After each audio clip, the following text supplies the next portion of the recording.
Hi, welcome back to our Pashupatinath tarot channel. Okay, subscribe ಮಾಡ್ಕೊತಾ ಇರೋ ಪ್ರತಿಯೊಬ್ಬರಿಗೂ ಧನ್ಯವಾದ. ಏನಕ್ಕೆ ಅಂತಂದರೆ ನಮ್ಮ ವೀಡಿಯೋಸ್ ಅನ್ನೋದನ್ನು ಮುಂದಕ್ಕೆ ಕಲಿಸ್ತಾ ಇರೋದಕ್ಕೆ ಗ್ರ್ಯಾಟಿಟ್ಯೂಡ್ ಯೂನಿವರ್ಸ್. ಏನಕ್ಕೆ ಅಂತ ಅಂದರೆ ನನಗೂ ನೀವು ಹೆಲ್ಪ್ ಮಾಡ್ತಾ ಇದ್ದೀರಾ ಅಲ್ವಾ, ಅದಕ್ಕೋಸ್ಕರ. ಓಕೆನಾ, ನನಗೆ ಆಗೋಷ್ಟು ನಿಮ್ಗೆ ಹೆಲ್ಪನ್ನು ಮಾಡಬೇಕು ಅಂತ ನಾನು ಅಂದ್ಕೊಂಡಿದ್ದೀನಿ. ಅದಕ್ಕೋಸ್ಕರನೇ ನಾನು ಆಗೋಷ್ಟು ಆಲ್ಮೋಸ್ಟ್ ರೀಡಿಂಗ್ಸಲ್ಲೇ ಹೇಳ್ತಾ ಇರ್ತೀನಿ. ಓಕೆನಾ ಸರ್, ಇವತ್ತು ಹುಣ್ಣಿಮೆ ಪ್ರಭಾವದಲ್ಲಿ ಹೇಗಿದೆ ನಿಮ್ಮ ಪರ್ಸನ್ಗೆ ಲೇಟ್ ನೈಟ್ ಥಾಟ್ಸ್ ಅಂತ ಮಾಡ್ತಾಯಿದ್ದೀನಿ. ಹುಣ್ಣಿಮೆ ಪ್ರಭಾವದಲ್ಲಿ your person late night thoughts, ರಿಲೇಷನ್ಶಿಪ್ಪಲ್ಲಿ ನಿಮ್ಮ ಪರ್ಸನ್ ಲೇಟ್ ನೈಟ್ ಥಾಟ್ಸ್ ಅನ್ನೋದು ಹೇಗಿದೆ ಅಂತ ನೋಡ್ತಾ ಇದ್ದೀನಿ. ಓಕೆನಾ,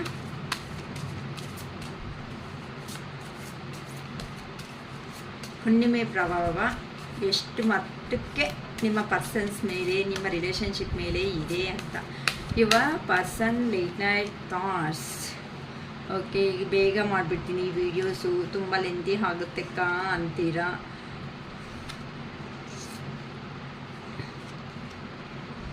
ಏಸ್ of cups, 5 of cups, 6 of pentacles, 4 of wands, death. Okay, ಹುಣ್ಣಿಮೆ ಪ್ರಭಾವ ಅನ್ನೋದು ನಿಮ್ಮ ಎಲ್ಲರಿಗೂ ಹುಣ್ಣಿಮೆ ಪ್ರಭಾವ ಸ್ವಲ್ಪ ಆದ್ರೂ ಸ್ವಲ್ಪ ಇದ್ದೇ ಇರುತ್ತೆ ಈ ರಿಲೇಷನ್ಶಿಪ್ಪಲ್ಲಿ. ಏನಕ್ಕೆ ಅಂತ ಅಂದರೆ ವೀಲ್ ಆಫ್ ಫಾರ್ಚೂನ್ ಅಂತ ಅಂದರೆ ಟೈಮ್ ಅನ್ನೋದು ನಮಗೆ ಚೇಂಜ್ ಆಗ್ತಾ ಇರುತ್ತೆ 15 days once ಅನ್ನೋದು. ಆ 15 days once ಕಾರಣದಿಂದ ಕೆಲವೊಂದು ಬದಲಾವಣೆಗಳು ಅನ್ನೋದು ಪ್ರತಿಯೊಬ್ಬರಲ್ಲಿನೂ ನಡೀತಾ ಇರುತ್ತೆ. ಆ ಥರನೇ ನಿಮ್ಮ ಪರ್ಸನ್ಸ್, ನಿಮ್ಮ ರಿಲೇಷನ್ಶಿಪ್ಸಲ್ಲಿ ಇರೋ ಅಂಥ ಪರ್ಸನ್ಸ್ ಮೇಲೆ ಈ ಥರ ಅನ್ನೋದು ನಿಮ್ಮ ರಿಲೇಷನ್ಶಿಪ್ಪಲ್ಲಿ ಬದಲಾವಣೆ ನಡೀತಾ ಇದೆ ಅನ್ನೋದ್ರ ಬಗ್ಗೆ. ಅಂತ ಅಂದರೆ ಏನು ಯೋಚನೆ ಮಾಡ್ತಾ ಇದ್ದಾರೆ ಅಂತ. ಏನಕ್ಕೆ ಅಂತಂದರೆ ಯಾರಾದ್ರೂ ಅಷ್ಟೇ ಅಲ್ವಾ, ಫ್ರೀ ಆಗಿರೋ ಟೈಮಲ್ಲೇ ತುಂಬ ಯೋಚನೆಗಳನ್ನು ಮಾಡ್ತಾರೆ. ಬ್ಯುಸಿ ಆಗಿದ್ದಾಗ ಆ ಬ್ಯುಸಿ ವರ್ಕ್ಸಲ್ಲಿ ನಾವು ಟೈಮ್ ಅನ್ನೋದನ್ನು ಯೂಸ್ ಮಾಡ್ಕೊತಾ ಹೋಗ್ತಾ ಇರ್ತೀವಿ. ಯೋಚನೆ ಮಾಡೋದಕ್ಕೂ ಟೈಮ್ ಇರಲ್ಲ. ಅದಕ್ಕೋಸ್ಕರನೇ ತಾವು ತುಂಬ ಸಾರಿ ಹೇಳ್ತಾ ಇರ್ತೀನಿ, ನಿಮ್ಮ ವರ್ಕ್ಸಲ್ಲಿ ನೀವು ಬ್ಯುಸಿ ಆಗಿಬಿಡಿ.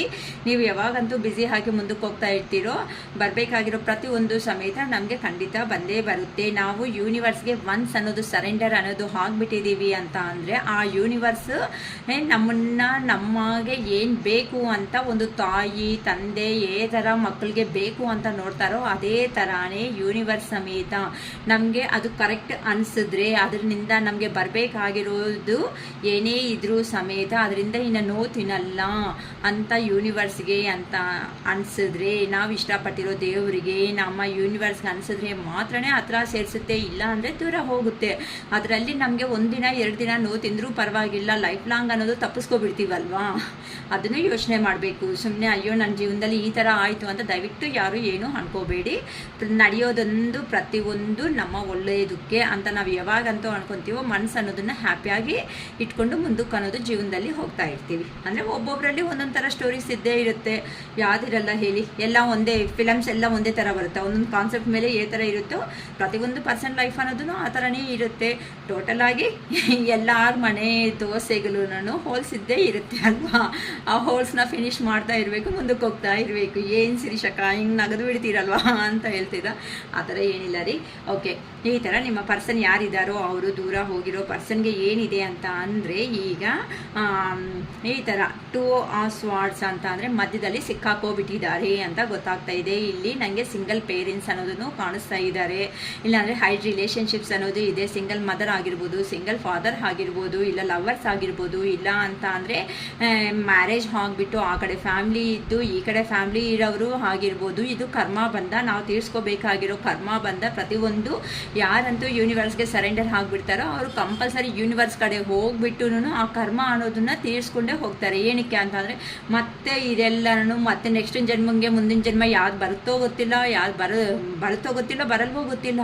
ಆದರೆ ಈ ಕರ್ಮ ಅನ್ನೋದನ್ನು ಮತ್ತೆ ತಗೊಂಡೋಗೋದಕ್ಕಾಗಲ್ವಲ್ಲ. ಅದಕ್ಕೆ ಇಲ್ಲೇ ಫಿನಿಶ್ ಮಾಡ್ಕೊಳೋದಕ್ಕೆ ಆಲ್ಮೋಸ್ಟ್ ಟ್ರೈ ಮಾಡ್ತಾ ಇರ್ತಾರೆ. ಏನಕ್ಕೆ ಅಂತಂದರೆ ಯಾರಂತೂ ಎಮೋಷ್ನಲ್ ಆಗಿ ಫೀಲ್ ಆಗದೆ ಬಾಧೆ ಬೀಳ್ತಾ ಇರ್ತಾರೋ ಅಂಥವ್ರೆ ನಮ್ಮ ವಿಡಿಯೋಸ್ ಅನ್ನೋದು ನೋಡೋದು. ಏನಕ್ಕೆ ಅಂತ ಅಂದರೆ ಆ ಬಾಧೆಯಿಂದ ಸ್ವಲ್ಪ ರಿಲ್ಯಾಕ್ಸಬಲ್ ಆಗಿಬಿಟ್ಟು ಆಚೆಗೆ ಬರಬೇಕು ಅಂತ. ನಿಮ್ಮ ಪರ್ಸನ್ 100% ಈ ಥರ ಎರಡು ವಿಷಯಗಳಲ್ಲಿ ತುಂಬ ಕನ್ಫ್ಯೂಷನ್ನಲ್ಲಿ ಇದ್ದಾರೆ. ಸೊ ನನಗೆ ಇಲ್ಲಿ ಮ್ಯಾರೇಜ್ ಆಗಿರೋರು ಸಮೇತ ತುಂಬ ಜನ ಕಾಣಿಸ್ತಾ ಇದ್ದಾರೆ. ಮ್ಯಾರೇಜ್ ಆಗಿ ರಿಲೇಷನ್ಶಿಪ್ಸಲ್ಲಿ ಇರೋ ಅಂಥವ್ರು ತುಂಬ ಜನ ಕಾಣಿಸ್ತಾ ಇದ್ದಾರೆ. ಸೊ ಅದಕ್ಕೋಸ್ಕರನೇ ಹೇಳ್ತಾ ಇದ್ದೀನಿ. ಸೊ ಅಂಥವ್ರು ಯಾರಿದ್ದಾರೋ ಅವ್ರಿಗೆ ಡೆಸಿಷನ್ ತಗೊಳೋದು ತುಂಬ ಡಿಫಿಕಲ್ಟ್ ಅನ್ನೋದು ಆಗಿಬಿಡ್ತಾ ಇದೆ. ಯಾರ ಕಡೆ ಆ ಕಡೆನಾ ಈ ಕಡೆನಾ, ಕೆಲವೊಂದು ಅಂದರೆ ಸೊಸೈಟಿಗೆ ಪರಿಚಯ ಮಾಡಿಸಿರ್ತಾರೆ, ಕೆಲವೊಂದನ್ನ ಸೊಸೈಟಿಗೆ ಪರಿಚಯ ಮಾಡೋದಕ್ಕೆ ಆಗಿರಲ್ಲ. ಸೊ ಬಟ್ ಈಗ ಏನಾಗ್ತಾ ಇದೆ ಅಂತ ಅಂದರೆ ಅವರು ನಮಗೂ ಕಮಿಟ್ಮೆಂಟ್ ಬೇಕು, ನಮಗೂ ಕ್ಲಾರಿಟಿ ಬೇಕು, ಇಲ್ಲ ಅಂತ ಅಂದರೆ ನಮ್ಮ ಹತ್ರಕ್ಕೆ ಬರಬೇಡಿ ಅಂತ ಹೇಳಿರೋ ಅಂಥ ಪರ್ಸನ್ಸು ಇದರಲ್ಲಿ ಜಾಸ್ತಿ ಕಾಣಿಸ್ತಾ ಇದ್ದಾರೆ ನನಗೆ. ಅದಕ್ಕೋಸ್ಕರ ಈಗ ನೀವು ಯಾರಂತೂ ಕಮಿಟ್ಮೆಂಟ್ ಬೇಕು, ಕ್ಲಾರಿಟಿ ಬೇಕು ಅಂತ ಅಂದ್ಕೊಂಡಿದ್ದೀರೋ ಅಂತ ಅವರು ನಿಮ್ಮ ಪರ್ಸನ್ಸ್ಗೆ ಎಂಪ್ರೆಸ್ ಥರ ಕಾಣಿಸ್ತಾ ಇದ್ದೀರಾ. ಅಂತ ಅಂದರೆ ಬಾ ನಿನ್ನ ಕತೆ ನೋಡ್ಕೊತೀನಿ ಹಿಂಗೆ ಇರ್ತೀಯ, ಎಷ್ಟು ದಿನ ಅಂತ ಬಂದು ಹೋಗ್ತಾ ಇರ್ತೀರ ನೀವು ಅನ್ನೋ ಒಂಥರ ನಿಮ್ಮ ಪರ್ಸನ್ಸ್ ಅನ್ನೋ ಅವರು ರೆಡಿ ಆಗಿಬಿಟ್ಟಿದ್ದಾರೆ. ಅಂತ ಅಂದರೆ ಅವ್ರಿಗೂ ಕ್ಲಾರಿಟಿ ಬಂದುಬಿಟ್ಟಿದೆ ಎಷ್ಟು ದಿನ ಅಂತ ಈ ಬಾಧೆ ಅನ್ನೋದು. ನೋಡಿ, ಈ ಕರ್ಮ ಬಂಧನದಲ್ಲಿ ಸಿಕ್ಕಾಕೊಂಡಿರೋ ಅವ್ರ ಪರ್ಸನ್ಸ್ ಹೇಗಿರುತ್ತೆ ಅಂತ ಅಂದರೆ ಸಿಚುವೇಶನ್ಸ್ ಅನ್ನೋದು ಪಾಪ ಹೇಳ್ಕೊಳೋದಕ್ಕೆ ಆಗಲ್ಲ. ಆ ಬಾಧೆ ಅನ್ನೋದು ನಮಗೂ ಗೊತ್ತಾಗ್ತಾ ಇರುತ್ತೆ. ಆದರೆ ಅದು ಸೊಸೈಟಿಗೆ ಪರಿಚಯ ಮಾಡೋದಕ್ಕೆ ರಿಲೇಷನ್ ಆಗಲ್ಲ. ಬಟ್ ಮನಸ್ಸು ಅನ್ನೋದು ಇವ್ರ ಹತ್ರ ಇರುತ್ತೆ, ಬಾಡಿ ಅನ್ನೋದು ಅವ್ರ ಹತ್ರ ಇರುತ್ತೆ. ಬಟ್ ಏನು ಮಾಡಬೇಕು ಅಂದರೆ ರೀಡಿಂಗ್ ತಗೋಬೇಕು. ನಿಮಗೆ ಏ ಥರ ಕಾರ್ಡ್ಸ್ ಎನರ್ಜಿ ಬರುತ್ತೋ ಅದು ತಗೋಬಿಟ್ಟು ಅದರಿಂದ ಮುಂದಕ್ಕೆ ಜೀವನದಲ್ಲಿ ಹೋಗಬೇಕಂತ ಮಾತ್ರನೇ ನಾನು ಹೇಳೋಕ್ಕಾಗುತ್ತೆ. ಏನಕ್ಕೆ ಇದು ಜನರಲ್ ಕಲೆಕ್ಟಿಂಗ್ ವಿಡಿಯೋ. ಯಾವ ಮೂಮೆಂಟಲ್ಲಿ ನಿಮ್ಮ ಮುಂದೆ ಬರುತ್ತೋ ಅದು ಆಗ ನಿಮಗೆ ಬೇಕಾಗಿರೋ ಅಂಥ ಇನ್ಫಾರ್ಮೇಷನ್ ಇದರಲ್ಲಿ ಇರುತ್ತೆ ಅಂತ ಹೇಳ್ಬೋದು. ಅದಕ್ಕೆ ನೀವು ನೋಡಿದ್ರೆ ಎಂಪ್ರೆಸ್ ಥರ ಕಾಣಿಸ್ತಾ ಇದ್ದೀರಾ. ಇಲ್ಲ ನನಗೆ ಕ್ಲಾರಿಟಿ ಬೇಕು, ಇಲ್ಲ ಕಮಿಟ್ಮೆಂಟ್ ಬೇಕು, ಈ ಎರಡು ಕೊಡೋದಕ್ಕೆ ಆಗಲ್ಲ ಅನ್ನಂಗಿದ್ರೆ ನನಗೆ ನೀವು ಬೇಕಾಗಿಲ್ಲ ಅಂತಲೇ ಹೇಳ್ಬಿಡ್ತಾ ಇದ್ದೀರಾ. ಸೊಸೈಟಿಗೆ ಪರಿಚಯ ಇಲ್ದಿರೋದು 4 ಗೋಡೆ ಮಧ್ಯದಲ್ಲಿ ಇದ್ದರೆ ಏನು, ಇಲ್ಲ ಅಂತ ಅಂದರೆ ಏನಕ್ಕೆ ಬೇಕು ಅಂತ ನೀವು ಚೆನ್ನಾಗಿ ಎಂಪ್ರೆಸ್ ಥರ ರೆಡಿ ಆಗಿಬಿಟ್ಟಿದ್ದೀರಾ ಅಮ್ಮ. ಅಂತ ಅಂದರೆ ಯಾರಂತೂ ಕಮಿಟ್ಮೆಂಟ್ ಕ್ಲಾರಿಟಿ ಕೇಳಿದಾರೋ ಅವರು ಎಂಪ್ರೆಸ್ ಥರ ನಿಮ್ಮ ಪರ್ಸನ್ಸ್ಗೆ ಕಾಣಿಸ್ತಾ ಇದ್ದೀರಾ. ಏನಕ್ಕೆ ಅಂದರೆ ಈ ವರ್ಷಗಳಿಂದ ನೋಡಿ ಸುಸ್ತಾಗ್ಬಿಟ್ಟಿದ್ದೀರಾ. ಜೀವನ ಅಂತ ಅಂದ್ರೇ ಸಾಕಪ್ಪ ದೇವ್ರೆ, ಇದರಿಂದ ಯಾವ ಕಡೆನೂ ಒಂದು ಆಚೆ ಬಿದ್ದರೆ ಸಾಕು ಅನ್ನೋ ಥರ ಆಗಿಬಿಟ್ಟಿದ್ದೀರಾ. ಅದಕ್ಕೋಸ್ಕರನೇ ನಿಮ್ಮ ಪರ್ಸನ್ಸ್ ಅನ್ನೋ ಅವರು ಈಗ ಥರ ಇದನ್ನು ಪ್ರಾಬ್ಲಮ್ನ ಕಂಪ್ಲೀಟ್ ಮಾಡ್ಕೋಬೇಕು ಅನ್ನೋ ಒಂಥರ ಈಗ ಎಲ್ಲಿ ಹೋಗಿದ್ದಾರೋ ಅಲ್ಲೇ ಕಷ್ಟ ಬಿದ್ದು ಆ ಪರ್ಸನ್ಸ್ ಅನ್ನೋ ಅವರು ಕೆಲಸಗಳು ಮಾಡ್ಕೊತಾನೂ ಇದ್ದಾರೆ. ಏನಕ್ಕೆ ಅಂತಂದರೆ ಇಲ್ಲಿ ಬಂದರೆ ನೀವು ನೋಡಿದ್ರೆ ಈ ಥರ ಎಂಪ್ರೆಸ್ ಎನರ್ಜಿದಲ್ಲಿ ಇದ್ದೀರಾ. ಎಂಪ್ರೆಸ್ ಅಂದರೆ ಗೊತ್ತಲ್ವ, ಪ್ರತಿಯೊಂದು ಇರುತ್ತೆ, ಪ್ರತಿಯೊಂದು ಸಂಪಾದನೆ ಮಾಡ್ಕೊಂಡಿರ್ತಾರೆ ಇವರು. ಅಂದರೆ ನಿಮ್ಮಲ್ಲಿ ಅಷ್ಟು ಕ್ಯಾಪಬಿಲಿಟಿ, ಅಷ್ಟು ನಾಲೆಡ್ಜ್ ಇದ್ರೂ ಸಮೇತ ಈ ಪರ್ಸನ್ ಅವ್ರ ಹತ್ರ ಮಾತ್ರನೇ ನೀವು ತಲೆ ಅನ್ನೋದನ್ನ ಬೆಂಡ್ ಮಾಡ್ಕೊಂಡಿರ್ತೀರಾ. ಯಾಕಂತ ಅಂದರೆ ರಿಲೇಷನ್ಶಿಪ್ ಬಗ್ಗೆ ಒಂದು ಪರ್ಸನ್ ಇಷ್ಟಪಟ್ಟರೆ ಅಷ್ಟು ಬೇಗ ಬಿಟ್ಕೊಳೋಕ್ಕೆ ಹಾಗಲ್ಲ ಅಂತ ನೀವು ಏನು ಮಾಡಿದ್ದೀರಾ ಅಂತ ಅಂದರೆ ಈ ಪರ್ಸನ್ ಎಲ್ಲಿ ದೂರ ಆಗ್ತಾರೋ. ಕೆಲವೊಬ್ಬರಂತೂ ನಿಜವಾಗ್ಲೂ 100% ನೀವು ಈ ಥರ ವಿಷಯದಲ್ಲೇ ಭಯ ಬೀಳಿರ್ತೀರಾ. ಅಯ್ಯೋ ಈ ಪರ್ಸನ್ ಎಲ್ಲಾದರೂ ಅಂದರೆ ನಾವೇನಾದರೂ ಅಂದರೆ ದೂರ ಹೋಗ್ತಾರೇನೋ, ಮತ್ತೆ ನಮ್ಮ ಹತ್ರ ಮಾತಾಡಿಸ್ತಾರೋ ಇಲ್ವೋ, ನಮ್ಮನ್ನು ಬ್ಲಾಕ್ ಮಾಡ್ತಾರೇನೋ, ನಾಟ್ ರೀಚಬಲ್ ಇರ್ತಾರೇನೋ, ಮತ್ತೆ ನಮ್ಮ ಹತ್ರ ಬರ್ತಾರೋ ಬರಲ್ವೋ ಅನ್ನೋ ಪರ್ಸನ್ಸೇ ನಂಗೆ ಜಾಸ್ತಿ ಕಾಣಿಸ್ತಾ ಇದ್ದೀರಾ ಇದರಲ್ಲಿ. ಸೊ ಈ ಥರ ಭಯ ಬಿದ್ದು ನೀವು ಏನಾಗಿದ್ದೀರಾ ಅಂತ ಅಂದರೆ ನಿಮ್ಮನ್ನ ಎನರ್ಜಿ ಎಲ್ಲ ಅವ್ರು ಕೊಟ್ಬಿಟ್ಟು ನೀವಂತೂ ಒಂಥರ ಲಾಸ್ಟಿಗೆ ಅದನ್ನ ಪ್ರೀತಿ ಅನ್ಕೊಳೋದು, ಆ ಮೂರ್ಖ ಅದು ಅರ್ಥ ಮಾಡ್ಕೊಳೋದನ್ನ ಬಿಟ್ಟಾಕಿ ಇಲ್ಲಿ ಏನು ಮಾಡಿದ್ರು, ಇದನ್ನೇ ಅಹಂಕಾರವಾಗಿ ಆ ಪರ್ಸನ್ ಕನ್ವರ್ಟ್ ಮಾಡ್ಕೊಂಡ. ಈಗ ನೀವೇನು ಮಾಡ್ತಾ ಇದ್ದೀರಾ, ಬೇಕಪ್ಪ ಸಾಕು, ಇನ್ನು ನೀನು ಬಂದರೆ ಬರ್ಬೋದು, ಇಲ್ಲಾಂದರೆ ಹೋಗ್ಬೋದು ಅನ್ನೋ ರೇಂಜಲ್ಲಿ ನೀವು ರೆಡಿ ಆಗಿಬಿಟ್ಟಿದ್ದೀರಾ ಇಲ್ಲಿ. ಅದಕ್ಕೋಸ್ಕರನೇ ಆ ಪರ್ಸನ್ ಈಗ ಭಯ ಅನ್ನೋದು ಆ ಪರ್ಸನ್ನಲ್ಲಿ ಸ್ಟಾರ್ಟ್ ಆಗಿದೆ ಅಲ್ಲಿ. ನೋಡಿ ಈ ಥರ ಕಷ್ಟ ಬೀಳ್ಕೊಂತ ನೀವು ನೋಡ್ರಿ ಎಂಪ್ರೆಸ್ ಎನರ್ಜಿದಲ್ಲಿ ಇದ್ದೀರಾ. ನನಗೂ ಕ್ಲಾರಿಟಿ ಕಮಿಟ್ಮೆಂಟ್ ಕೊಡಬೇಕು ಅಂತ ಈ ಪರ್ಸನ್ ನೋಡಿದ್ರೆ ಮನಿ ಪರ್ಪಸ್ಸೇ ತಾನೇ ಬೇರೆ ಅವರು ಸಿಚುವೇಶನ್ಸಲ್ಲಿ ಹೋಗ್ಬಿಟ್ಟಿರೋದು. ಏನೋ ಅಲ್ಲಿ ಹೋದರೆ ಚೆನ್ನಾಗಿರ್ತೀನಿ, ಎಂಜಾಯ್ ಮಾಡ್ತೀನಿ, ಲೈಫಲ್ಲಿ ಆ ಥರ ಬಿಂದಾಸ್ ಆಗಿರ್ತೀನಿ, ಹಿಂಗಿರ್ತೀನಿ ಅಂತ ಕನಸು ಕಟ್ಟಿರೋ ಅಂಥ ಪ್ರಪಂಚ ಅಂತ ಹೋಗ್ಬಿಟ್ಟಿರೋ ಅವರು ಸುಮ್ಮನೆ ಹೋಗಿಲ್ಲ. ಇಲ್ಲಿ ಏನಂತಾರೆ ಕೆರ್ಕೋ ಕೆಲಸ ಅಂತಾರಲ್ಲ, ಆ ಥರ ಮಾಡಿಬಿಟ್ಟು ಹೋಗಿದ್ದಾರೆ. ನಿಮ್ಮ ಹತ್ರ ನೋಡ್ರೆ ನಂಗೆ ಜಾಬ್ ಬಂದಿದೆ, ನಾನು ಬಿಂದಾಸ್ ಸೂಪರಾಗಿರ್ತೀನಿ, ನೀನು ಮೋಸ ಮಾಡಿದ್ದೀನಿ, ಏನು ಮಾಡ್ಕೊತೀರಾ ಹೋಗು ಅನ್ನೋ ರೇಂಜಲ್ಲಿ ಕೆಲವೊಬ್ಬರು ಅಂತೂ ವಾರ್ನ್ ಮಾಡಿ ಹೋಗಿದ್ದೀರಾ ಅಂತ ಅವ್ರಿಗೆ ಇಂಥ ಗತಿ ಬಂತು. ಫೈನಾನ್ಷಿಯಲ್ ಲಾಸ್, ಎಮೋಷ್ನಲ್ ಲಾಸ್, ಎಲ್ಲ ಲಾಸ್ ಅಷ್ಟೇ. ಆ ಪರ್ಸನ್ ಲಾಸ್ ಅನ್ನೋ ಥರ ಆಗಿಬಿಟ್ಟಿದ್ದಾರೆ. ಅದಕ್ಕೋಸ್ಕರನೇ ಇನ್ನು ಈ ಥರ ಇದ್ರೆ ನನ್ನ ಜೀವನ ಕತೆ ಮುಗಿಯೋಗುತ್ತಪ್ಪ. ಅವ್ರಿಗೆ 100% ಗೊತ್ತು ನೀವು ಏನಕ್ಕೆ ಅಂತ ಅಂದರೆ ಮದರ್ಲಿ ನೇಚರ್ ಇರೋ ಅಂಥ ಪರ್ಸನ್. ಅಂದರೆ ನೀವು ಯಾರಂತೂ ವಿಡಿಯೋ ನೋಡ್ತಾ ಇದ್ದೀರೋ, ಈ ವಿಡಿಯೋ ನೋಡ್ತಾ ಇರೋ ಅಂಥ ಅವರು ಸ್ವಲ್ಪ ಮದರ್ಲಿ ನೇಚರ್ ಇರೋ ಅಂಥ ಪರ್ಸನ್ಸ್. ಅಂದರೆ ಎಮೋಷನ್ಗೆ ನೀವು ಬೆಲೆ ಕೊಟ್ಬಿಟ್ಟು ರಿಲೇಷನ್ಗೂ ಬೆಲೆ ಕೊಡೋ ಅಂಥ ವ್ಯಕ್ತಿಗಳು ಆಗಿರೋದಕ್ಕೆ ಅವ್ರಿಗೆ 100% ಒಂದು ಕಾನ್ಫಿಡೆಂಟ್ ಇದೆ. ನಾನು ಏನೇ ಮಾಡಿದ್ರು, ಎಲ್ಲೇ ಓಡಾಡಿದ್ರು, ಯಾವ ಥರ ಇದ್ರು, ನಾನು ಹೋಗೋ ಅಷ್ಟೊತ್ತಿಗೆ ನನ್ನ ಪರ್ಸನ್ ಅವರು ಪಾಪ ಗೇಟ್ ಮುಂದೆನೇ ಹಿಂಗೆ ಅದೇನೋ ಸಾಂಗ್ ಇದೆ ಅಲ್ವಾ, ತೆಲುಗುದಲ್ಲಿ ಗೊತ್ತು, ಆ ಥರ ಸಾಂಗ್ ಥರ ವಸ್ತಾರು ನಾ ರಾಜ ಅಂತ ಸಮಥಿಂಗ್ ತೆಲುಗುದಲ್ಲಿ ಆ ಥರ ಸಾಂಗ್ ಥರ ನೀವು ಪಾಪ ಗೇಟ್ ಮುಂದೆ ವೆಯ್ಟ್ ಮಾಡ್ತಾ ಇರ್ತೀರಾ ಅನ್ಕೊಂತ ಈ ಮೂರ್ಖರು ಅನ್ಕೊತ ಇದ್ದಾರೆ. ಇಲ್ಲಿ ನೋಡಿದ್ರೆ ನೀವು ಚೇಂಜ್ ಆಗಿಬಿಟ್ಟು ಒಂದು ಪೊಸಿಷನ್ಗೆ ಬಂದುಬಿಟ್ಟಿದ್ದೀರಾ ಅಲ್ವಾ. ಬಂದರೆ ಬಾ, ಹೋದರೆ ಹೋಗು, ನನ್ನ ಜೀವನ ನನಗಿದೆ, ನಾನು ಏನಕ್ಕಪ್ಪ ಕಷ್ಟ ಬೀಳಬೇಕು, ಬಾಧೆ ಬೀಳಬೇಕು ಅನ್ನೋ ರೇಂಜಲ್ಲಿ ನೀವು ತೋರಿಸ್ಬಿಡ್ತಾ ಇದ್ದೀರಾ. ಸೊ ಶಿರೀಷಕ್ಕ ಕೇಳ್ಕೊಂಡಿರೋದು ಇದ್ದೇ ಪವರ್ಫುಲ್ ಅನ್ನೋದು. ಈ ಪವರ್ ಅನ್ನೋದೇ ನಿಮ್ಮಲ್ಲಿ ಬರಬೇಕು ಅಂತ ನಾನು ಕೇಳ್ಕೊತಾ ಇದ್ದೀನಿ. ಅದಕ್ಕೋಸ್ಕರನೇ ಈ ರೇಂಜಲ್ಲಿ ನೀವು ಇರೋದಕ್ಕೆ ನಿಮ್ಮ ಪರ್ಸನ್ ಅನ್ನೋ ಅವರು ಈಗ ನಿಮ್ಮ ಕಡೆ ಗಮನ ಇಟ್ಬಿಟ್ಟು, ಯಾಕೆ ಇವರಿಂದ ಇನ್ನೂ ಕಾಲ್ ಬಂದಿಲ್ಲ, ಮೆಸೇಜ್ ಬಂದಿಲ್ಲ, ನನ್ನ 3 ದಿನ ಬಿಟ್ಟು 2 ದಿನ ಬಿಟ್ಟು 3 ದಿನ ಬಿಟ್ಟು ಇರೋದಕ್ಕಾಗಲ್ವಲ್ಲ, ಮಾತಾಡದೆ ಇರೋದಕ್ಕಾಗಲ್ವಲ್ಲ, ಇಂಥ ಪರ್ಸನ್ ಈಗೇನಪ್ಪ ಸದ್ಯಕ್ಕೆ ಈ ಥರ ಚೇಂಜ್ ಆಗಿಬಿಟ್ಟ, ನಂಗೆ ಕಾಲೇ ಮಾಡ್ತಾ ಇಲ್ಲ ಅನ್ನೋ ರೇಂಜಲ್ಲಿ ಆಗಿಬಿಟ್ಟಿದ್ದಾರೆ ಅಂತ ಹೇಳ್ಬೋದು. ಅದಕ್ಕೋಸ್ಕರನೇ ಆ ಪರ್ಸನ್ಗೆ ಈಗ ರಿಗ್ರೆಟ್ ಫೀಲಿಂಗೂ ಆಗ್ತಾ ಇದ್ದಾರೆ. ಅಂತಂದರೆ ಒಂಥರ ಶೇಮ್ ಫೀಲ್ ಆಗ್ತಾ ಇದೆ. ಅಂದರೆ ಆ ಪರ್ಸನ್ ಮಾಡಿರೋ ಅಂಥದ್ದು ಈ ಸಾರಿ ನೋಡಿ, ಚೆನ್ನಾಗಿ ಯೋಚನೆ ಮಾಡಿ. ಅಮಾವಾಸ್ಯೆ ಹುಣ್ಣಿಮೆ ಬಂದರೆ ನಿಮ್ಮಲ್ಲಿ ಒಂದು ಕಾಲದಲ್ಲಿ ನೀವು ಅಮಾವಾಸ್ಯೆ ಹುಣ್ಣಿಮೆ ಈ ಥರ ಸಮಥಿಂಗ್ ಅವ್ರನ್ನ ಮೀಟ್ ಮಾಡಿರೋ ಅಂಥ ದಿನಾನೂ ಕೆಲವೊಬ್ಬರಿಗೆ ನಿಜವಾಗ್ಲೂ ಭಯ ಇರುತ್ತೆ ರೀ.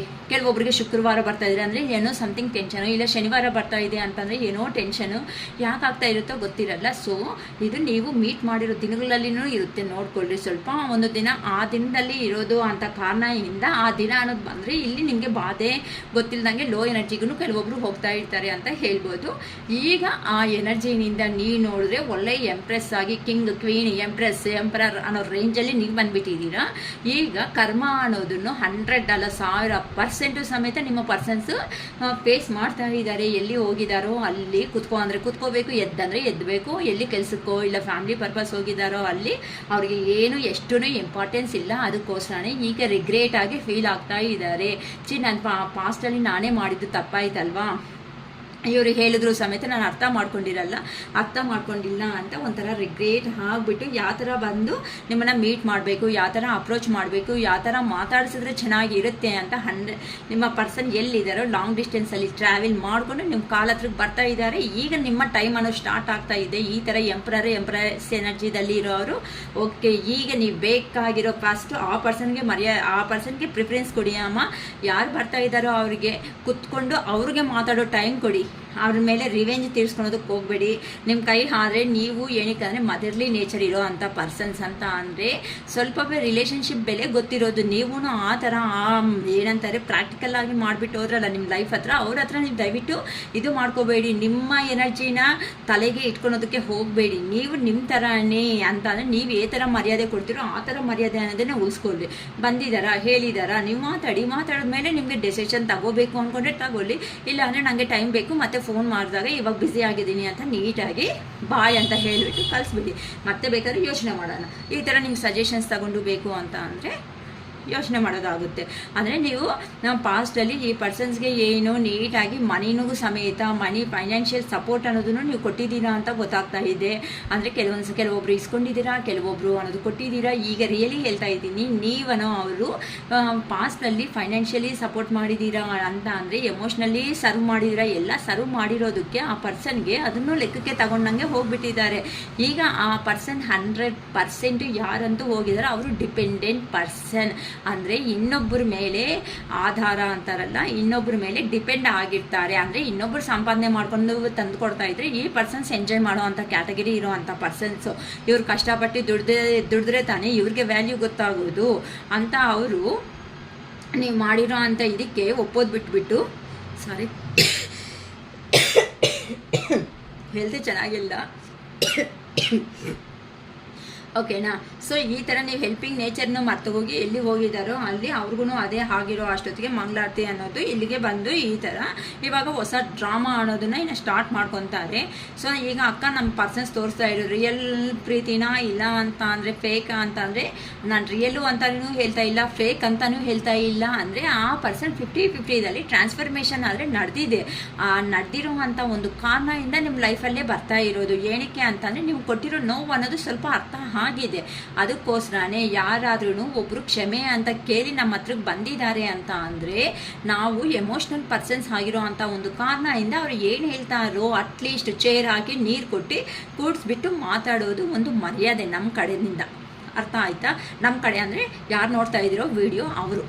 ಓಕೆನಾ. ಅವರೆಲ್ಲ ನಮ್ಮವರೇ, ನನ್ನವರೇ, ನಮ್ಮ family members, YouTube family members ಅಂತ ಹೇಳ್ಬೋತೀನಿ. ಓಕೆನಾ. ಸೊ ಅದು ಮಾಡಿ ನೀವು ನಿಮಗೆ ಅಷ್ಟು ಮತ್ತೆ ಅವ್ರ ಥರ ಚೀಪಾಗಿ ಬಿಹೇವಿಂಗ್ ಮಾಡಬೇಡಿ. ಅವರೆಲ್ಲ ಹೇಳಿದ ಮೇಲೆ ಬೇಕಂತ ಅಂದರೆ ನೋಡಿ ಅವ್ರು ಚೇಂಜ್ ಆಗಿಬಿಟ್ಟು ಕೆಲವೊಬ್ಬರು ಮ್ಯಾರೇಜ್ ಅಂತ ಮಾತಾಡೋದಕ್ಕೂ ಬರ್ತಾ ಇದ್ದಾರೆ. ಏನಕ್ಕೆ ಅಂತ ಅಂದರೆ ಎಲ್ಲಿ ಹೋಗಿದ್ದಾರೋ ಅಲ್ಲೆಲ್ಲನೂ ಸಿಚುವೇಶನ್ ಅನ್ನೋದು ಫುಲ್ಲಾಗಿ ಕಂಪ್ಲೀಟಾಗಿ ಎಂಡ್ ಮಾಡಿಬಿಟ್ಟು ನೀನು ಬಿಟ್ಟು ನನಗೆ ಏನೂ ಬೇಡ, ನಿನ್ನ ಹತ್ರ ಇದ್ರೇ ನನಗೆ ಜೀವನ ಚೆನ್ನಾಗಿರುತ್ತೆ, ನೀನು ಏನು ಹೇಳ್ತೀಯೋ ಅದೇ ಮಾಡೋಣ, ನಿನ್ನ ಹತ್ರ ಇದ್ರೇ ಇಲ್ಲೇ ಸಂಪಾದನೆ ಮಾಡ್ಕೊಳ್ಳೋಣ, ಹಿಂಗೆ ಇರೋಣ, ಸಂತೋಷವಾಗಿರೋಣ. ಇಲ್ಲ ಅಂತಂದರೆ ಪಾಸ್ಟಲ್ಲಿ ಎಲ್ಲ ನಡೆದಿರೋದನ್ನು ದಯವಿಟ್ಟು ಮರ್ತೋಗ್ಬಿಡು. ಅದೇ ಮನಸ್ಸಲ್ಲಿ ಇಟ್ಕೊಂಡು ನನ್ನ ಏನಂತಾರೆ ರಿವೆಂಜಿಂಗೆ ಅನ್ನೋದನ್ನ ತೀರ್ಸ್ಕೊಳಕ್ಕೆ ಬರಬೇಡ ಅಂತ ಅವೆಲ್ಲ ವಿಷಯಗಳ ಬಗ್ಗೆ ಮಾತಾಡೋದಕ್ಕೆ ನಿಮ್ಮ ಪರ್ಸನ್ ಬರ್ತಾ ಇದ್ದಾರೆ. ಅದಕ್ಕೋಸ್ಕರ ನೀವೂ ರೆಡಿ ಆಗಿಬಿಡ್ರಿ. ಆ ಪರ್ಸನ್ ಬಂದು ಏನು ಮಾತಾಡ್ತಾರೋ ಅದಕ್ಕೆ ಅನ್ನೋದು ಉತ್ತರ ಕೊಡೋದಕ್ಕೆ. ಸೊ ನಿಮ್ಮ ಲೈಫಲ್ಲಂತೂ ಖಂಡಿತ ಬರ್ತಾ ಇದ್ದಾರೆ ಅಂತಾನೆ ನಿಮ್ಮ ಪರ್ಸನ್ ಬರಬೇಕು ಅಂತಾನೆ ಯೋಚನೆ ಮಾಡ್ತಾ ಇದ್ದಾರೆ. ಬಂದು ಮ್ಯಾರೇಜ್ ಮಾಡಿಕೊಂಡು ಒಳ್ಳೆ ಲೈಫಲ್ಲಿ ಒಳ್ಳೆ ಲೈಫ್ ಅನ್ನೋದನ್ನ ಲೀಡ್ ಮಾಡಬೇಕು ಅಂತ ಈ ಹುಣ್ಣಿಮೆ ಆದಮೇಲೆ ನಿಮ್ಮ ಪರ್ಸನ್ಗೆ ರಿಯಲೈಸೇಷನ್ ಸ್ಟಾರ್ಟ್ ಆಗುತ್ತೆ. ಯಾರು ಬರ್ತಾ ಇದ್ದಾರೋ ಯಾರಂತೂ ನಾನು ಫಸ್ಟೇ ಹೇಳಿದ್ದೀನಿ. ಈ ಡಿವೈನ್ ಕನೆಕ್ಟಿಂಗ್ ಹೆಂಗಿರುತ್ತೆ ಅನ್ನೋದು ಆಲ್ರೆಡಿ ತುಂಬ ವೀಡಿಯೋಸಲ್ಲಿ, ಅದಕ್ಕೆ ಲೆಂತಿ ವೀಡಿಯೋಸ್ ಆಗೋಗಿದೆ. ಕರೆಕ್ಟ್ ಅಲ್ವಾ? ಯಾಕಂತ ಅಂದರೆ ಯಾರು ಮರ್ತೋಗ್ಬಿಟ್ಟು ಮರ್ತೋಗೋದು ಅಂತ ಅಂದರೆ ಆ ವಿಷಯನ 90% ಎನರ್ಜಿ ಅನ್ನೋದನ್ನು ಅವ್ರು ಕೊಡೋದು ಬಿಟ್ಬಿಟ್ಟು ನಿಮ್ಮ ಲೈಫಲ್ಲಿ ನೀವು ಮುಂದಕ್ಕೆ ಹೋಗ್ತಾ ಇದ್ದರೆ ಆ ಪರ್ಸನ್ ಬಂದು ನಿಮ್ಮ ಮುಂದೆ ನಿಲ್ಸ್ಕೊಂಡ್ರೆ ನೀವು ಆ ಪರ್ಸನ್ ಮೇಲೆ ಕೋಪ ಮಾಡ್ಕೊಳೋದು, ಕಿರ್ಚಾಡೋದು, ಕಣ್ಣಲ್ಲಿ ನೀರು ಹಾಕೋದು ಇವೆಲ್ಲ ಬಿಟ್ಬಿಡಿ. ಇವೆಲ್ಲ ಬಿಟ್ಬಿಟ್ಟಾಗಲೇ ನೀವು ಮಾತಾಡೋದಕ್ಕೆ ರೆಡಿ ಆಗಿರ್ತೀರಾ. ಅದಕ್ಕೆ ಯೂನಿವರ್ಸ್ ಅನ್ನೋದು ಒಂದು ರೀಯೂನಿಯನ್ ಅನ್ನೋದು ಯೂನಿವರ್ಸ್ನ ಬಿಲೀವ್ ಮಾಡಿರೋ ಅವ್ರಿಗೆ ಕೊಡಿಸ್ತಾ ಇದೆ. ಅದಕ್ಕೋಸ್ಕರ ನೀವು ಅನ್ನೋದು ದಯವಿಟ್ಟು ಫೀಲ್ ಆಗಬೇಡಿ, ಕಣ್ಣಲ್ಲಿ ನೀರು ಆಗಬೇಡಿ, ಎಮೋಷ್ನಲ್ ಆಗಬೇಡಿ. ಇವೆಲ್ಲ ಆಗಂಗಿದ್ರೆ ಮತ್ತೆ ಯೂನಿವರ್ಸ್ ಅನ್ನೋದು ಮತ್ತೆ ಪೋಸ್ಟ್ಪೋನ್ ಮಾಡುತ್ತೆ, ನಿಮ್ಮ ಪರ್ಸನ್ ನಿಮ್ಮ ಹತ್ರಕ್ಕೆ ಬಂದಂಗೆ ಮಾಡುತ್ತೆ ಅಂತಲೇ ಹೇಳ್ತೀನಿ. ಅರ್ಥ ಆಗ್ತಾಯ್ತಾ? ದಯವಿಟ್ಟು ಕಣ್ಣಲ್ಲಿ ನೀರು ಹಾಕೋ ಅಗತ್ಯ ಏನಿಲ್ಲ. ಅವತ್ತು ನೀವು ನೋವು ತಿಂದಿದ್ದೀರಾ, ಈಗ ನಿಮ್ಮ ಪರ್ಸನ್ ನೋವು ತಿಂತಾ ಇದ್ದಾರೆ. ಇಬ್ಬರು ಅರ್ಥ ಮಾಡ್ಕೊಂಡ್ರೆ ತಾನೇ ಜೀವನ ಅನ್ನೋದು ಚೆನ್ನಾಗಿರೋದು. ಇದೇ ಯಾವಾಗೂ ಆನಂದ ಸಿಚುವೇಶನ್ಸ್ ಆಗ್ತಾ ಇದೆ ಅಂತಂದರೆ ಎಷ್ಟು ದಿನ ನೀವು ಈ ಥರನೇ ಇರ್ತೀರ ಹೇಳಿ? ನಿಮ್ಗೊಂದು ಲೈಫ್ ಇದೆ ಅಲ್ವಾ, ನೀವು ಹ್ಯಾಪಿಯಾಗಿ ಇರಬೇಕಲ್ವಾ? ಎಲ್ಲರ ಥರನೇ, ಎಲ್ಲರ ಥರ ಅಂತ ಹೇಳೋಕ್ಕಾಗಲ್ಲ, ಪ್ರತಿಯೊಂದಲ್ಲಿ ಇದ್ದೇ ಇರುತ್ತೆ. ಇರೋದ್ರಲ್ಲಿ ಹ್ಯಾಪಿಯಾಗಿ ಅಷ್ಟೇ. ಶಿರೀಷಕ್ಕ ಏನೋ ಒಂದು ಕವರ್ ಮಾಡ್ತೀರಾ? ಓಕೆಮ್ಮ, ನಿಮ್ಮ ಪರ್ಸನ್ ಏನು ಕಳಿಸಿದ್ದಾರೆ ನೋಡೋಣ. ಮೆಸೇಜಸ್ ಅನ್ನೋದು ಏನು ಹೇಳಬೇಕು ನಿಮ್ಮ ಹತ್ರ ಅಂತ. I have to let you go to find myself. ನಾನು ಹೋಗ್ಬೇಕು ಅನ್ಕೊತಾ ಇದ್ದೀನಿ. ನನ್ನಲ್ಲಿ ಏನು ಮಿಸ್ಟೇಕ್ಸ್ ಅನ್ನೋದು ನಡೆದೈತೋ ನಾವೆಲ್ಲ ಇಂಟ್ರಸ್ಪೆಕ್ಷನ್ ಅನ್ನೋದು ನಾನೇ ಮಾಡ್ಕೊತಾ ಇದ್ದೀನಿ ಅಂತ ನಿಮ್ಮ ಪರ್ಸನ್ ಅನ್ನೋರು ಹೇಳ್ತಾ ಇದ್ದಾರಮ್ಮ. I don't understand. ನಾನು ಅರ್ಥ ಮಾಡ್ಕೊಂಡಿಲ್ವಲ್ಲ. ಡ್ರಗ್ಸ್ ಆ್ಯಂಡ್ ಆಲ್ಕಹಾಲ್ ನೋಡಿ, ನೀವು ಮಾತಾಡದೇ ಇಲ್ಲದಿರೋ ಕಾರಣದಿಂದ ಈ ಥರ ಪರಿಣಾಮ ಅನ್ನೋದು ನಡೀತಾ ಇದೆ ಅಂತ ನಿಮ್ಮ ಪರ್ಸನ್ಸು ಕೆಲವೊಂದಕ್ಕೆ ಅಡಿಕ್ಟ್ ಆಗಿಬಿಡ್ತಾ ಇದ್ದಾರೆ, ಡ್ರಗ್ಸ್ ಆ್ಯಂಡ್ ಆಲ್ಕಹಾಲ್ಗೂ.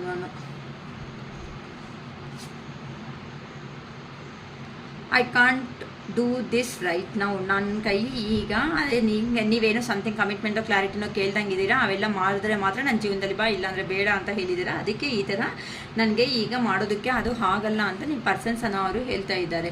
I don't want to be who I use to be, you deserve better ಅಂತ ಹೇಳ್ತಾ ಇದ್ದಾರೆ. ಅಂತ ಅಂದರೆ ನಾನು ನಿಮಗೆ ತಕ್ಕಟ್ಟಾಗಿರೋ ಅಂಥ ಪರ್ಸನ್ ಅಲ್ಲ, ನೀನು ಒಂದು ಗುಡ್ ಪೊಸಿಷನ್ನಲ್ಲಿ ಇರೋ ಅಂಥ ಪರ್ಸನು ಅನ್ನೋ ರೇಂಜಲ್ಲಿ ನಿಮ್ಮ ಪರ್ಸನ್ ಅನ್ನೋ ಅವರು ಹೇಳ್ತಿದ್ದಾರಮ್ಮ.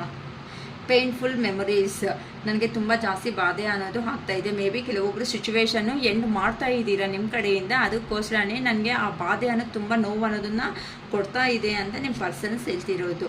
I can't stop thinking about you. ನಿನ್ನ ಬಗ್ಗೆ ಯೋಚನೆಗಳು ಮಾಡೋದನ್ನು ಬಿಟ್ಬಿಟ್ಟು ನಾನು ಇರೋದಕ್ಕೆ ನನ್ನ ಕೈ ಆಗಲ್ಲ. I want to be different. ನಾನು ಒಂಥರ ಡಿಫ್ರೆಂಟಾಗಿ ಇರಬೇಕು ಅನ್ಕೊತಾ ಇದ್ದೀನಿ. ಇನ್ನು ಇದಕ್ಕಿಂತ ಡಿಫ್ರೆಂಟಾ? ಇಷ್ಟವರೆಗೂ ಮಾಡಿರೋದೇನು ಎಲ್ಲ ಕೆಲಸಗಳು ಅವೇ ತಾನೇ ಮಾಡಿದ್ದು. ಇದಕ್ಕಿಂತ ಡಿಫ್ರೆಂಟ್ ಇನ್ನು ಯಾರು ಇರ್ತಾರೆ ಅಲ್ವೇನಮ್ಮ? Why is it that you love me? Why is it that you love me? ಅಲ್ಲೇನಾದರೂ ನೀನು ಅಂದರೆ ನಂತರನೇ ನೀನು ಹೋಗಿ ಯಾರನ್ನಾದ್ರೂ ಇಷ್ಟಪಡ್ತಾ ಇದೀಯಾ? ನಾ ಇವರೆಲ್ಲ ಇದೇ ಗಲೀಜು ತಾನೇ ಮಾಡಿದ್ದು. ಇಲ್ಲಿ ಪ್ರಾಮಿಸು ಹಂಗೆ ಹಿಂಗೆ ಅಂತ ಕತೆ ಪುರಾಣ ಸುಳ್ಳುಗಳು ಸುಳ್ಳು ಮೇಲೆ ಸುಳ್ಳು ಎಲ್ಲ ಹೇಳಿಬಿಟ್ಟು ಮಾಡಿಬಿಟ್ಟು ಅಲ್ಲಿ ಹೋಗ್ಬಿಟ್ಟು ನಂತರನೇ ನೀನು ಏನಾದರೂ ಮಾಡ್ತಾ ಇದೀಯಾ ಅಂತೆ. ನಮ್ಮ ಪರ್ಸನ್ಗೇನು ಕೆಲಸ ಇಲ್ಲ. ಈಗಲೇ ಜವಾಬ್ದಾರಿ ಮೇಲೆ ಜವಾಬ್ದಾರಿ ತಗೊಂಡು ಪಾಪ ಮನೆಯಲ್ಲಿ ಇಲ್ಲದೆ ಇರೋ ಅಂಥ ಸಿಚುವೇಶನ್ಸ್ ಫೇಸ್ ಮಾಡ್ಕೊತ ಮುಂದಕ್ಕೆ ಹೋಗ್ತಾ ಇದ್ರೆ ಇನ್ನು ಸ್ಟುಪಿಡ್ ಕ್ವಶನ್ಸ್ ಒಂದು. ಓಕೆನಾ ಅಮ್ಮ? ಓಕೆನಾ? ಐ ಥಿಂಕ್ ಎಲ್ಲರಿಗೂ ನನ್ನ ಇನ್ಫಾರ್ಮೇಷನ್ ಅನ್ನೋದು ಇಷ್ಟ ಆಗುತ್ತೆ ಅಂತ ಅನ್ಕೊತಾ ಇದ್ದೀನಿ. ಓಕೆನಾ? ಎಲ್ಲರೂ ಎಂಜಾಯ್ ಮಾಡಿ. ಸೊ ನಿಮ್ಮ ಪರ್ಸನ್ಸ್ ಅನ್ನೋರು ನಿಮ್ಮ ಲೈಫಲ್ಲಿ 100% ಬರ್ತಾ ಇದ್ದೀರಾ. ಯಾರಂತೂ ಚೇಂಜ್ ಆಗಿದ್ದೀರೋ ಅವ್ರಿಗೆ ಡಿವೈನ್ ಟೈಮ್ ಅನ್ನೋ ಸ್ಟಾರ್ಟ್ ಆಗಿದೆ. ಆಲ್ ದ ಬೆಸ್ಟ್ ಅಂತ ಹೇಳ್ತಾ ಇದ್ದೀನಿ. ಓಕೆನಾ? ಏನಿಲ್ಲ ಹೇಳೋದಕ್ಕೆ ಅಷ್ಟೇ. ಇನ್ನು ಫೈನಲ್ ಆಗಿ ಸಿರಿಚಕ್ಕ ಏನು ಹೇಳ್ತಾರೆ ಬಾಯ್ ಅಂತ. ಓಕೆ.